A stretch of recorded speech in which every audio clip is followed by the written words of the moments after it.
आज हम आप लोगों के लिए लेकर आए हैं द ट्रीज़ पोएम, जो कि केवीएस टीजीटी में पूछी जाएगी। ये 10th क्लास की एक पोएम है जो कि लिखी गई है एड्रियन रिच द्वारा। और यहाँ पे हम डिस्कस करेंगे, ये थोड़ा सा इसका एनालिसिस है। मैंने कुछ स्लाइड्स यहाँ पे तैयार करी हैं, कुछ इन्फॉर्मेशन कलेक्ट करी है जो आपके लिए बहुत ही ज़्यादा बेनिफिशियल है और बहुत अच्छी पोएम है ये। जैसा कि जो पीजीटी की प्रिपरेशन कर रहे होंगे उनको भी पता है कि पीजीटी में भी एक इनकी पोएम है ऑन जेनिफर्स टाइगर। तो ये दोनों इनकी सीबीएसई बोर्ड में पोएम है, तो इसको हम देखेंगे, डिस्कस करेंगे। तो इसमें क्या इंपॉर्टेंट चीज़ें हैं, जैसा कि यहाँ पे आप लोग देख रहे हो, लिखा the trees is influenced by Robert Frost poem बिर्चेस।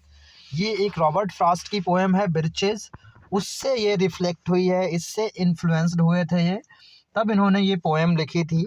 Yet it has its on distinct quite revolution going on, लेकिन ये थोड़ा सा उससे डिफ़र है। थोड़ा सा उससे डिफ़र है। अगर हम यहाँ पे पूछे द ट्रीज़ पोएम को किसने इन्फ्लुएंस किया था, तो रॉबर्ट फ्रॉस्ट ने इन्फ्लुएंस किया था। रॉबर्ट फ्रॉस्ट की पोएम बिर्चेस ने इन्फ्लुएंस किया था, तो ऑप्शन को टिक करेंगे। फिर इसका बैकग्राउंड क्या है वहाँ पर हम बात करेंगे। जैसा कि सभी को पता है, एड्रियन रिचे जो हैं वो एक फेमिनिज़म को हमेशा सपोर्ट किया उन्होंने। उनकी जो भी पोएम्स हैं वो फेमिनिज़म पे हैं, फेमिनिस्ट हैं वो एक। तो यहाँ पे लिखा है Adrienne Rich was an American poet, ये एक अमेरिकन पोएट हैं, essayist and feminist writer. However, she preferred to use the term women's liberation rather than feminism. सबसे ज़्यादा ये बात करती हैं, अगर फेमिनिज़म की बात करें तो ये वुमेंस के लिबरेशन की बात करती हैं, वुमेंस को आज़ाद करने की। किस चीज़ से आज़ाद करने की बात करती हैं, उनको मुक्त करने की बात करती हैं। वो होता है मेल डोमिनेटेड सोसाइटी जो है, उसमें जो पैट्रियार्की सिस्टम है, जो पुरुष प्रधान वाला एक जो सोच है, उसको उसको ये चैलेंज करती हैं। उस चीज़ से, इसकी गिरफ्त से आज़ाद करने की कोशिश करती हैं। इनकी मोस्टली पोएम में इसी थीम को देखा जाता है। तो यहाँ पे हम बात करेंगे, she was called one of the most widely read and influential poets of the second half of the century. जैसा कि लिखा है, ये सबसे ज़्यादा 20th सेंचुरी की, half of the 20th century की सबसे ज़्यादा पढ़ी जाने वाली पोएट्स थी, सबसे ज़्यादा इन्होंने इन्फ्लुएंस किया था। और ये कौन कहता है, anthology of modern American poetry, Oxford university press में इस बात को कहा गया था, जो कि इसके एडिटर हैं नेल्सन कैरी, उन्होंने ये बात कही थी। तो she gave voice to the oppressed women, इन्होंने ये, या कह सकते हो, ऐसी महिलाओं की ये आवाज़ बनी जिन पे अत्याचार किए जाते थे, जो ऑप्रेस्ड वुमेन थे, जिनको दबा के रखा जाता था, जिनको उनके आइडियाज़ एक्सप्रेस करने का मौका नहीं दिया जाता था, जो ऐसी महिलाएं जो अपने हिसाब से अपनी लाइफ को नहीं जी सकती थी। और फिर स्पेशली लेस्बियंस को, जैसे एक सोसाइटी लेस्बियंस की सोसाइटी है, तो उनको भी बहुत सारे अधिकार नहीं मिले थे, तो उनकी एडवोकेसी करती हैं। Coming to the condition of our age, we should know that the poem was written in 1963, ये हमें याद रखना है। जो पोएम लिखी गई थी ये द ट्रीज, वो 1963 में लिखी गई है। ए time when second wave of feminism was dominating the social scenario, मतलब जब दूसरी वेव जो है फेमिनिज्म की चल रही थी इतिहास में, उस समय ये पोएम लिखी गई 1963 में। During this time the women were taking part in social, political and even economic activities, मतलब इस समय जो सेकेंड वेव चली थी, इस समय तक महिलाएं अन्य एक्टिविटीज़ में पार्टिसिपेट करने लगी थी, जैसे कि चाहे वो सोशल हो, चाहे पॉलिटिकल हो, चाहे इकोनॉमिक हो, इन सारी एक्टिविटीज़ में वो पार्टिसिपेट करती थी। अब यहाँ पे they started writing about female experiences in a male dominating society, the writing of which was thus quite influenced by the third wave of feminism. तो यहाँ पे जैसा कि हम बात करते हैं, they started writing about female, कि इन्होंने फीमेल एक्सपीरियंसेस के बारे में, जो मेल डोमिनेटेड सोसाइटी में किस तरीके का उनका जीवन है, क्या क्या चीज़ें उनके साथ करी जा रही हैं, उस सारी चीज़ों को उन्होंने डिपिक्ट किया अपने वर्क में। तो कह सकते हैं जो रिच की थी वो जो थर्ड वेव से फेमिनिज़म की इन्फ्लुएंस थी।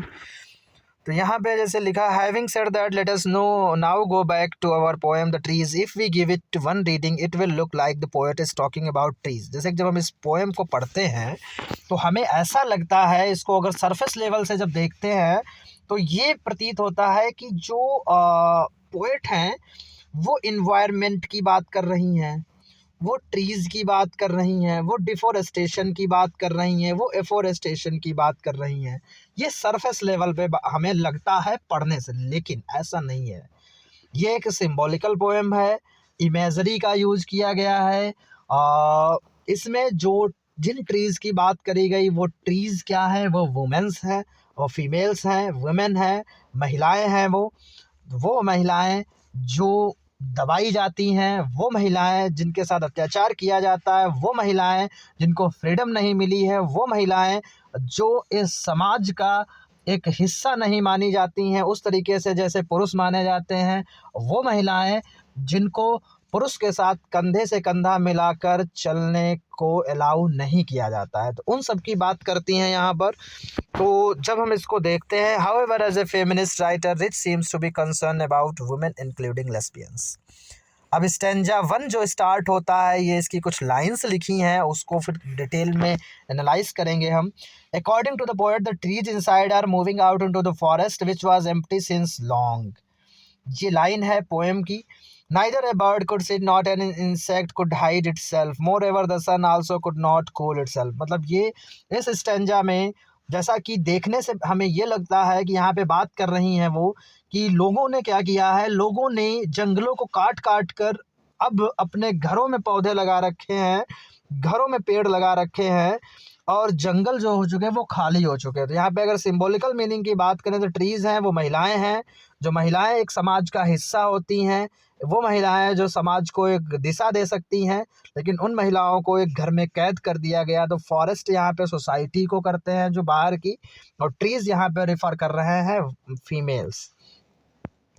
तो पोएट कहती है moreover the sun also could not cool itself in the shadow. यहाँ तक कि ये कंडीशन हो गई है कि सन भी अपने आप को अब कूल नहीं कर सकता इनकी शैडो में, और क्योंकि बाहर ट्रीज ही नहीं है। The first line gives a glimpse of what the poet will discuss, जैसा कि यहाँ पे लिखा है पहली लाइन जो है gives a glimpse of what the poet will discuss in the poem. The tree here personalise women including lesbians. Tree यहाँ पे उन चीज़ों को सिंबलाइज कर रहे हैं, उन चीज़ों को रेफर कर रहे हैं जो फीमेल हैं। The reason poet calls women as trees that the women have been confined in the home. जैसे कि मनुष्य ने क्या डेकोरेटिव प्लांट्स अपने घर में लगा रखे हैं केवल सिर्फ दिखाने के लिए, बाकी बाहर क्या हो रहा है उससे उन्हें बिल्कुल मतलब नहीं है। जंगल पेड़ बाहर होने चाहिए, लेकिन यहाँ पर क्या है कि वैसे ही मनुष्य ने महिलाओं को क्या किया है, घर में कैद करके रखा है। फिर कहते हैं they are not allowed to roam out freely, मतलब जो महिला है उनको फ्रीली रोम आउट, मतलब वो बाहर कुछ कर सकें, कहीं भी जा सकें, उनको अलाउ नहीं किया गया। They seem to be like plants fix at one position, उनको एक ही जगह पे फिक्स कर दिया गया कि भाई आप घर के लिए बनी हो, घर में ही आप रहिए। तो इसके अगेंस्ट वो आवाज़ उठा रही हैं इस पोएम के माध्यम से। Forest are symbolise outside word, जैसा कि यहाँ पे लिखा है फॉरेस्ट का जो सिंबॉलिकल मीनिंग है वो आउटसाइड वर्ड की बात है। The poet is of the view that the outside world is not only for men but all for women including the lesbians who are othered by the society. Means वो कह रही हैं कि जो समाज बना है, जो फॉरेस्ट है, जो सोसाइटी है, वो केवल मेल के लिए ही नहीं है, वो महिलाओं के लिए भी है, वो फीमेल्स के लिए भी है, और उन ऐसी महिलाओं के लिए, उन सारे लोगों के लिए जिनको हम उतना ज़्यादा वैल्यू नहीं देते, इम्पोर्टेंस नहीं देते, उन सब के लिए है। When next the poet says that the forest that was empty all these nights will be full of trees by morning. Here the poet makes the picture of outside world without women. मतलब वो कहती हैं कि forest जो अब खाली हो चुके हैं, जैसा कि जब पोएम को पढ़ते हैं तो उसमें क्या है, फॉरेस्ट जो मनुष्य ने खाली कर दिए हैं क्योंकि सारे पौधे अपने घर में लगा रखे हैं, और वो कल सुबह तक वो क्या फिर से भर जाएंगे। कहते हैं that the forest that was empty all these nights will be full of trees by morning. कल सुबह तक वो फिर से पेड़ों से भर जाएंगे। मतलब वो यहाँ पे इंडिकेट कर रही हैं कि एक मूवमेंट शुरू हो गया है, एक आंदोलन शुरू हो गया है, एक स्ट्रगल हम लोगों ने शुरू किया है। सारी महिलाओं ने एक मतलब आवाज़ उठाई है कि नहीं, हमें घर में नहीं रहना है कैद होकर के, हमें बाहर निकलना है, हमें अपनी आवाज़ उठानी है, हमें अपने चीज़ों को एक्सप्रेस करना है, हमें अपने विचारों को एक्सप्रेस करना है, हमें कुछ प्रोडक्टिव थिंग्स करनी है, हमें कुछ चीज़ों ऐसे आइडियाज़ जो प्रोडक्टिव हैं हमारे, उसे समाज के लिए कुछ करना है। तो ये कल तक फिर से जो है फॉरेस्ट हरे भरे हो जाएंगे, फिर से सोसाइटी एक हरी भरी हो जाएगी जब महिलाएं भी पार्टिसिपेट करने लगेंगी, और उसके लिए प्रयास शुरू हो गया है। ये बात वो कहना चाहती है। Here the poet makes the picture of outside world without women. According to her, it was incomplete, and now that women will be liberated, the forest will look full and complete. मतलब वही बात की वो कहना चाहती हैं, जो समाज है वो बिना महिलाओं के अधूरा है। मतलब जो फॉरेस्ट है वो बिना पेड़ों के अधूरा है, क्योंकि उसको आपने घर में लगा लिया है, उनको बाहर होना चाहिए। तो ये जो रिवॉल्यूशन शुरू हुआ है, तो इस रिवॉल्यूशन की वजह से सुबह तक फिर से ये हरा भरा हो जाएगा, फिर से सारे पेड़ प्रयास कर रहे हैं बाहर निकलने की, फिर से सारी महिलाएं प्रयास कर रही हैं बाहर आने की, समाज में अपनी आवाज़ को उठाने की और मनुष्य के साथ कंधे में कंधा मिलाकर चलने की। तो ये हो जाएगा फिर से, तो सुबह तक। Stanza 2 है, in this stanza the poet describes the long and continuous struggle of the women for liberation and freedom. According to her, all the night the roots kept working to disengage themselves from the cracks in the veranda floor. जैसे कि ये poem की line है, तो यहाँ पे क्या होता है, कहती हैं कि all the night the root kept working to disengage. सारी रात जो जड़ें थी इन पेड़ों की वो वर्क करती रहीं, स्ट्रगल करती रहीं अपने आप को मुक्त करने के लिए, डिसएंगेज का मतलब फ्री करने के लिए। और जिसकी वजह से जो उन्होंने स्ट्रगल किया, जो मतलब कोशिश करी, वेरांडा फ्लोर में कुछ क्रैक्स भी पड़ गए। क्रैक्स का मतलब यहाँ पे, हाँ, वास्तव में उन्होंने जो स्ट्रगल किया महिलाओं ने, जिसकी वजह से अभी कुछ देखा जा सकता है कि उनका इफेक्ट, उनका इम्पैक्ट, कि लोगों जो बाउंड्री बना रखी है लोगों ने, जो होम की चार दीवारी हैं, वो उनमें क्रैक्स देखे जा सकते हैं कि मतलब हाँ, अब वो टूटने लगे हैं, वो कमज़ोर होने लगी हैं दीवारें, वो अब बाहर भागने की कोशिश कर रही हैं, बाहर निकलने की कोशिश कर रही हैं। तो वही है कि ये continuous struggle of the women की बात कर रहे हैं, जो फॉर लिबरेशन, मतलब मुक्ति के लिए, आज़ादी के लिए, फ्रीडम के लिए। किससे? इस पैट्रियार्कल सिस्टम से, इस पुरुष प्रधान जो समाज में जो सोच है उससे। Roots constitute the base of trees, here they probably symbolise voice of women. जैसे कि जो रूट्स होती हैं वो किसी भी पेड़ का एक आधार मानी जाती हैं, तो वहाँ पे रूट को जो सिम्बलाइज किया गया है वो वॉइस ऑफ वुमेन से, विच इज़ करेजियस, कि जो मनुष्य औरतों की जो आवाज़ें हैं, जो फीमेल्स की आवाज़ है, जो कि वो इतना साहसी है, इतना साहस के साथ, इतनी हिम्मत के साथ उठा रही हैं। The women are struggling to disengage from the cracks of the veranda floor. Veranda floor symbolizes confinement, and cracks refer to the breaking of the patriarchal notion. वही पैट्रियार्कल नोशंस की ब्रेकिंग को रिफ़र करते हैं ये वरांडा floor, जो उसमें crack पड़ा हुआ है, वो अपने आप को लिबरेट करने की कोशिश कर रही हैं। Next the poet throws more light on the movement. According to her, leaves are pushing the glass and small twig have hardened with exertion. यहाँ पे इस लाइन में का मतलब है, जो लीव्स हैं, जो पत्तियाँ हैं, वो ग्लास को, जो विंडो पेन्स हैं, उनको धक्का देने की कोशिश कर रहे हैं, इनको पुश कर रही हैं बाहर निकलने के लिए, ताकि ग्लास टूट जाए और वो बाहर निकले। और वो भी फुल जो है ज़ोर से, बड़ी तेज़ से, बड़ा मतलब प्रहार कर रही हैं, बड़ा ताकत लगा रही हैं। तो यहाँ पे लीव्स और जो ट्विग्स होती हैं, जो स्मॉल ट्विग्स, वो डेलिकेट होती, कोमल होती, बड़ी टेंडर होती, बड़ी नाजुक होती हैं।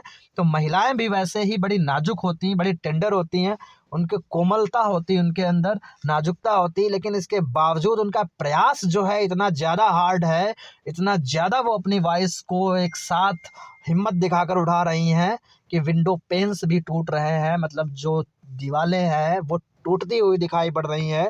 तो यहाँ पे है द ग्लास इज़ आल्सो, यहाँ पे ग्लास का भी जो है सिंबॉलिकल मीनिंग हो गया पैट्रियार्की, जो पैट्रियार्कल सिस्टम है तो उसको सिंबलाइज ग्लास भी कर रहे हैं। फिर उसके बाद नेक्स्ट है, leaves and twigs are symbol for the softness and weakness of the woman. जैसा कि आगे लिखा भी है, जो लीव्स एंड ट्विग्स है वो औरतों की सॉफ्टनेस एंड वीकनेस को शो कर रही हैं, उसको रिप्रेजेंट कर रही हैं। The poet is watching the woman struggling, though they are soft, weak and less mighty as compare to man, yet they keep the moment alive and become hard and strong. मतलब महिलाएं कोमल हैं, tender है, soft है, week है, उसके बावजूद जो उनका प्रयास है, जो उनकी वॉइस है, अगर मनुष्य से कंपेयर किया जाए तो वो वीक हैं, बट फिर भी उनका प्रयास काबिले तारीफ़ है। वो अपने आप को मतलब एक सुर में सुर मिला कर के खड़ी हुई हैं और इस मोमेंट को जिंदा रखे हुए हैं। तो next the poet describe the appearance of those who are struggling according to her they are long cramped bow a large number of women and they look like newly discharge. मतलब सब एक इकट्ठा जो उनके पेड़ जितने भी हैं लार्ज क्रैम्प्ड उनमें देखे जा सकते हैं, और उन मतलब उनकी छालें हैं उनकी बात कर रहे हैं तो वो बाहर निकलने की कोशिश कर रहे हैं, तो वो कैसे लग रहे हैं, like newly discharge patient. Simile का यूज़ हुआ यहाँ पर। Who are now moving toward the clinic door. जैसे कि जब कोई पेशेंट निकलता है अभी अभी हॉस्पिटल से, तो हॉस्पिटल में वैसे भी क्या होता है, लोगों की कंडीशन ख़राब मानी जाती है। जैसे कि आप अच्छे खासे भी अगर हॉस्पिटल जा रहे हो तो आप भी ऐसा लगता है कि बीमार हो गए वहाँ पर, तो मतलब वीकनेस होती है आपके अंदर, हाफ डेज्ड होते हैं आप, मतलब उतना एनर्जेटिक नहीं होते हैं। तो महिलाओं की भी कंडीशन वही हो गई, एक चार दीवारी के अंदर बंद है, उन वो भी वीक हैं, हाफ डेज्ड हैं, लेकिन स्टिल वहाँ से भागना चाहती हैं कि जल्दी से इस कैद से वो मुक्त हों और बाहर निकलें। और नेक्स्ट तो यहाँ पे है next poet describe the appearance of those who are struggling. मतलब स्ट्रगल करते करते वो हाफ डेज्ड हो गई हैं, स्ट्रगल करते करते चोटिल हो चुकी हैं, वीक हो चुकी हैं। तो इस वजह से वो जो प्रॉब्लम्स उन्होंने फेस करी है हर जगह पे, तो उससे मुक्त होना चाहती हैं, facing problem at every step. Next है नोट हाउ पर describe struggle of women by using word. मतलब कितने वर्ड यहाँ पे स्ट्रगल के लिए यूज किए गए। डिसएंगेज मुक्त करना, strain, stiff, shuffle, half days yet moving. मतलब इतनी कंडीशन के बावजूद भी वो प्रयासरत है, हार नहीं मानी है उन्होंने। In this stanza the poet brings in herself for the first time according to her. अब यहाँ पे वो पहली बार अपनी बात, अभी तक तो सारी महिलाओं की बात कर रही हैं जितनी भी वुमेन हैं, फीमेल्स हैं, लेकिन अब उन्होंने पहली बार अपने आप को भी इंक्लूड किया, अपनी भी बात करी उन्होंने। कह रहे हैं in this poet brings in herself for the first time according to her she is also sitting inside. कह रहे हैं कि मैं भी बैठी हूँ अंदर, मेरी भी कंडीशन वही है जो इन सारी महिलाओं की है, मेरी भी कंडीशन, मैं भी इसका शिकार हूँ, इस पैट्रियार्की सिस्टम का, मैं भी इस नोशन का शिकार हूँ, मैं भी घर में बैठी हूँ। And the door of our room opens to the veranda. और जहाँ वो बैठी है तो वहाँ पे जो रूम का जो डोर है वो वरांडा में खुलता है।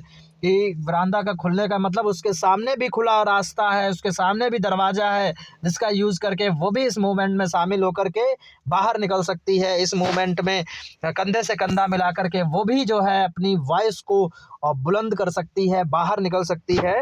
तो यहाँ पे सी इज़ राइटिंग लॉन्ग लेटर्स। यहाँ पे लॉन्ग लेटर्स का मतलब है पोएम्स है, कि वो बड़े बड़े पोएट्री लिख रही है, पोएम लिख रही है। However she does not mention the departure of the forest from the house. लेकिन उस पोएम में वो उन डिपार्चर का, लिबरेशन का मेंशन नहीं करती है। Note sorry she is writing long letters however she does not mention, हाँ सही है, all the women from the house. Notice how ironical are the lines. The poet calls women as forest and not trees because they are not individual but a very large movement. मतलब यहाँ पे क्या कहती है, थोड़ा सा ironical situation है। वो कहती है कि ये सारे पेड़ ये अकेले नहीं है, मतलब ये इंडिविजुअल नहीं है, ये सब क्या है, एक बहुत बड़ी भीड़ है ये, मतलब ये सबकी बात हो रही है जितनी भी महिलाएं हैं। Moreover the poet describe the space, और उस स्पेस को वो बात करती है where they're confined as home. मतलब उस स्पेस की जहाँ पर ये बैठे हैं ये लोग, जहाँ पे पेड़ों को लगाया गया है, मतलब जहाँ पे महिलाओं को रखा गया है, तो उसकी बात कर रही हैं। फिर आगे क्या होता है, I think home is an oxymoron. अब जैसे होम की बात करी जाए तो जैसे होम क्या होता है, घर हमें सुकून देता है, तो घर में हमें आराम मिलती है, लेकिन इन महिलाओं के लिए घर वो सुकून नहीं दे रहा है।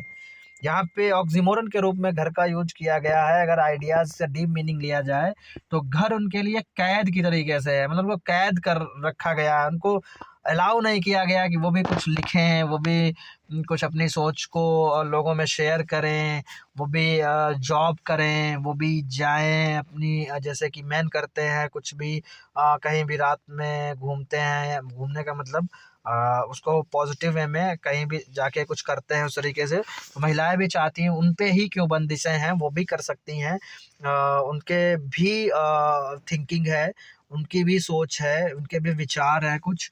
जैसे कि एक टाइम था ऐसा जब उस समय महिलाओं को अलाउ नहीं था वो कुछ लिख सकें या कुछ ऐसा कर सके, तो मतलब पार्टिसिपेट कर सके सोसाइटी में, तो इस वजह से उन्होंने आवाज़ उठाई। तो कहती है I think home is an oxymoron, it is not home in actual but prison made by patriarchal mindset. मतलब जो इस सोच वाले हैं, जो पुरुषत्व को दिखाते हैं, तो उनके द्वारा जो होम है वहाँ पे महिलाओं के लिए उतना अच्छा नहीं है, महिलाओं के लिए वो कैद खाना है। Women to believe that they should always remain indoors, क्योंकि ऐसा माना जाता है कि वो केवल अंदर ही रहेंगी। Now as the women have recognise their actual place, और अब जो है महिलाओं ने अपना एक्चुअल प्लेस रिकॉग्नाइज कर लिया है, इस वजह से वो अब उस होम में रहना नहीं चाहती हैं जो उनका होम नहीं है।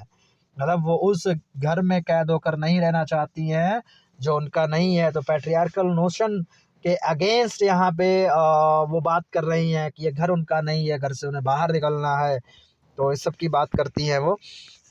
Next the poet describe the environment outside which seem to be in favour of this movement. फिर बात कर रही हैं यहाँ पर कि जो एनवायरनमेंट है बाहर का वो अच्छा है, मतलब बाहर की दुनिया बहुत अच्छी है। वो कहती है कि बाहर की दुनिया इतनी अच्छी है कि ऐसे मानो उनका वो बाहें फैलाए हुए खड़ी है कि आओ हम तुम्हारा इंतजार कर रहे हैं।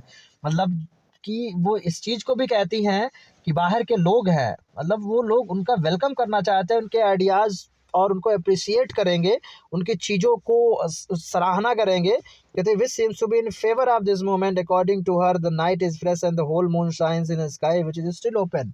स्टिल ओपन का मतलब यहाँ पे स्काई का मतलब यहाँ पे स्काई यूज हुआ है। स्काई का मतलब है कि खुला आसमान है उनके सामने, मतलब आसमान जो बाहर की दुनिया है जो खुली हुई उनका इंतजार करने के लिए खड़ी है, उनका वेलकम करने के लिए खड़ी है। कहने का मतलब कि आप अगर आओगे तो आपकी चीज़ों को अप्रिशिएट किया जाएगा, आपको मतलब वो वैल्यूज़ मिलेंगी जो आप लोगों को लगता है कि पैट्रियार्कल सिस्टम में जो मनुष्य जो आदमी है उनको मिली, जो मैन को मिली है, वही सारी चीज़ें आपको भी मिलेंगी। आप आइए, इस चीज़ का वेलकम करने के लिए बाहर का समाज खड़ा हुआ है। फिर है in these lines two word sky and still have been used which seems to be unusual because we can not use a with the sky and similarly sky is always open so the word still seems to be depicting something else. अब यहाँ पे मतलब कह रहे हैं कि जो poet ने यूज किया है स्काई और स्टिल, इसका थोड़ा सा अलग मीनिंग है। मीनिंग क्या है यहाँ पे वो बताया गया है।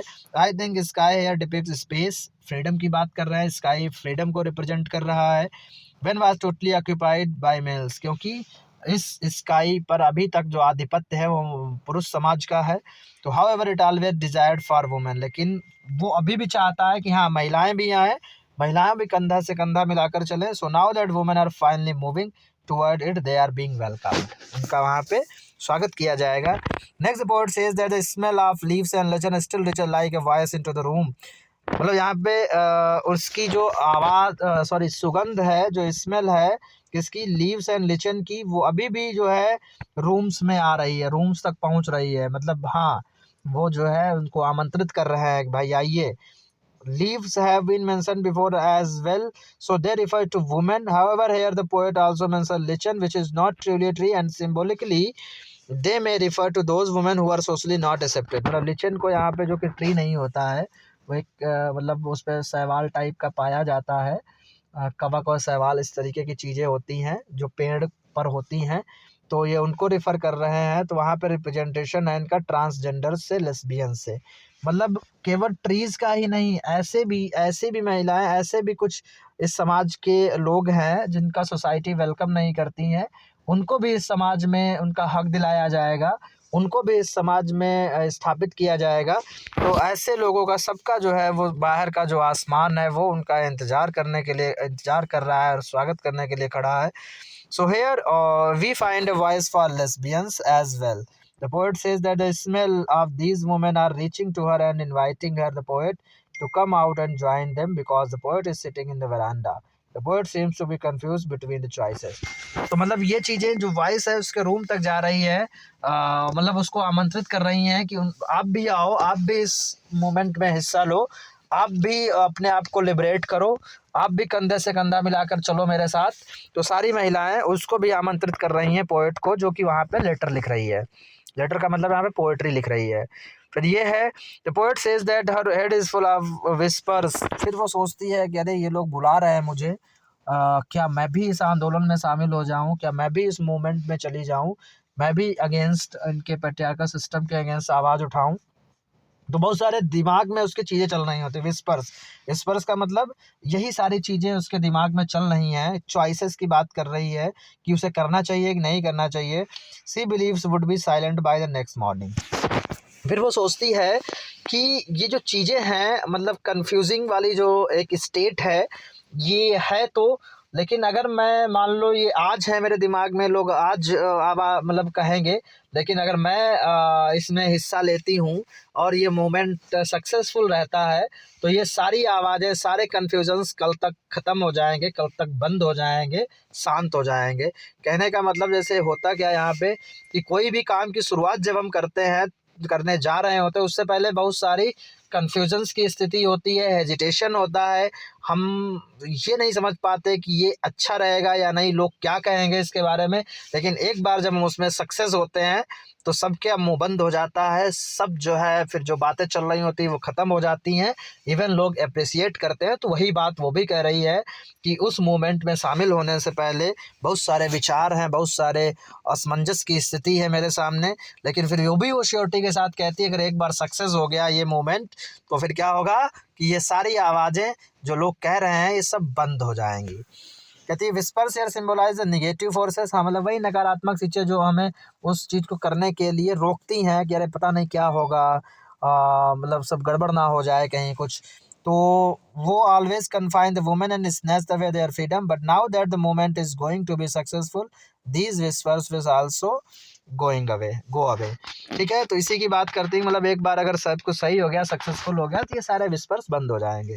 Suddenly the glass imaginary patriarchal boundaries start breaking. फिर कहती है तब तक क्या होता है कि एकदम से शीशे टूटने लगते हैं। तो मतलब यहाँ पे रिफर है कि वास्तव में सक्सेसफुल होता है ये movement. And the poet asked the audience and readers to listen to this breaking. और कहती है कि देखो, सुनो, दीवारें टूट रही हैं, मतलब ये जो नोशन था पैट्रियार्की का, ये टूट रहा है। वो बता रही है कि देखो जो मूवमेंट शुरू किया वो सक्सेसफुल हो रहा है। The trees are now stumbling. Trees का मतलब जैसा कि लिखा भी है, women are now stumbling moving with struggle forward into the night. रात में जो है बाहर निकल रही है, और ना रात भी जो होती है वैसे तो निगेटिव सेंस में यूज होती, लेकिन यहाँ पे पॉजिटिव सेंस में यूज हुआ रात का, कि रात में देखो ये महिलाएं अपने आप को आज़ाद करके जो है जा रही हैं। Here again we find a play on the word night. In poetry, night symbolize hopelessness, death, sorrow, negative thing. However, here night is a positive thing. It is a new morning, a new norm formed by the freedom of women. तो एक नए नियम, नए norms जो है establish किए गए, वो there will be new rules and the old ones are going to be obsolete. तो इस रात में जो जिन पौधों ने, जिन पेड़ों ने अपने आप को आज़ाद कर लिया, दीवालों को तोड़कर, शीशों को तोड़कर, तो अब नया सिस्टम इरेक्ट हो गया, नया सिस्टम फाउंड किया गया, और पुराना सिस्टम उसको हटा दिया गया। पुराना सिस्टम क्या था? पैट्रियार्की, जहाँ पे पुरुष प्रधान था, उसको ख़त्म करके इक्वलिटी बेस हो गया। मतलब जो मूवमेंट शुरू किया गया था वो मूवमेंट अब सफल रहा, और उसने चीज़ों को, सिस्टम को बदल दिया। As the women finally moved toward freedom, wind rushed toward them to meet them। जैसा कि वो ट्री जो होते हैं वो जो बाहर निकल जाते हैं, तो हवा उनका वेलकम करने के लिए उनकी तरफ बढ़ती है, उनको गले लगाती है। तो मतलब यहाँ पे क्या है, वो आज़ादी, वो समाज जिसके लिए इन्होंने स्ट्रगल किया, जिसमें पार्टिसिपेट करने के लिए, जिसमें अपनी चीज़ों को रखने के लिए, वो समाज भी इनका वेलकम कर रहा है। Wind here probably means spirit of the outside world. It also favors the freedom of women। मतलब सबने महिलाओं की आज़ादी का वेलकम किया। Hence it comes forward to welcome them। The moon seems to be broken like a mirror। It looks shattered in pieces when its light travel through the leaves। Moreover, the pieces now flash in the crown of the tallest oak tree।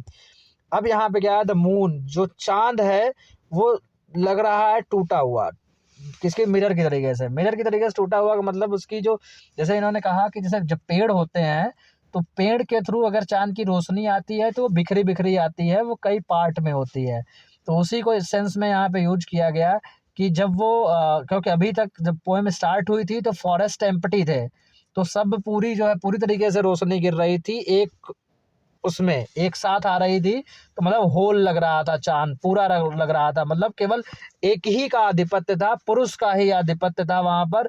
लेकिन अब क्या है, जब पेड़ फिर से पहुंच गए हैं अपने बाहर के ग्राउंड में, तो जो चांद की रोशनी है वो उन पत्तियों से होकर निकलती है, तो वो अब बिखर चुकी है, टूट चुकी है। कहने का मतलब जो पावर था जो समाज का, वो अब बट चुका है पुरुष और महिलाओं दोनों में इक्वली तरीके से।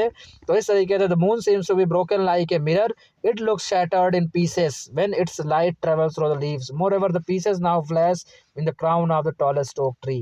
और जो पीस है ये अब सबसे बड़ा ओक ट्री है, जैसे ओक ट्री सबसे टॉल होता है और इसको कंपेयर किया गया है पुरुष से, हार्ड होता है।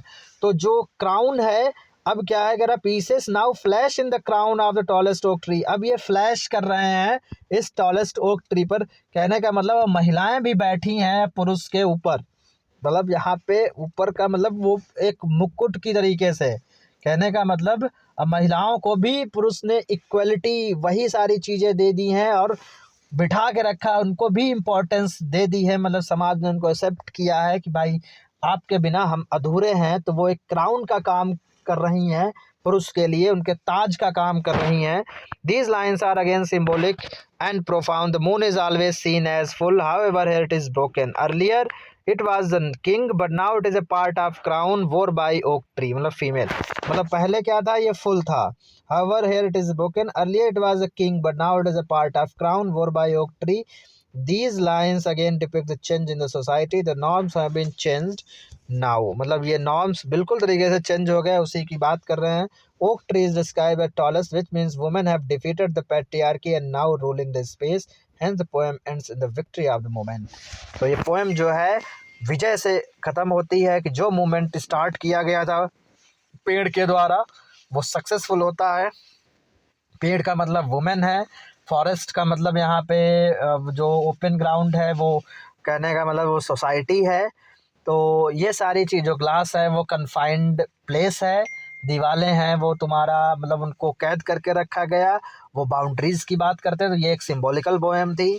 तो यहाँ पे अगर इसका वर्ड टू वर्ड मीनिंग है तो वर्ड टू वर्ड मीनिंग यही है कि मनुष्य ने पौधों, आजकल पेड़ों को अपने घर में डेकोरेटिव प्लांट्स लगा रखे हैं और बाहर के मैदान खाली हो चुके हैं। अब बाहर के ये पेड़ बाहर जाना चाहते हैं, दीवारों को तोड़कर, शीशों को तोड़कर। तो एक स्ट्रगल देखा जाता है कि उनकी रूट्स वर्क कर रही हैं, प्रयास कर रही हैं बाहर जाने का, और वास्तव में वो सक्सेस भी होती हैं, उनको तोड़ करके बाहर चली जाती हैं।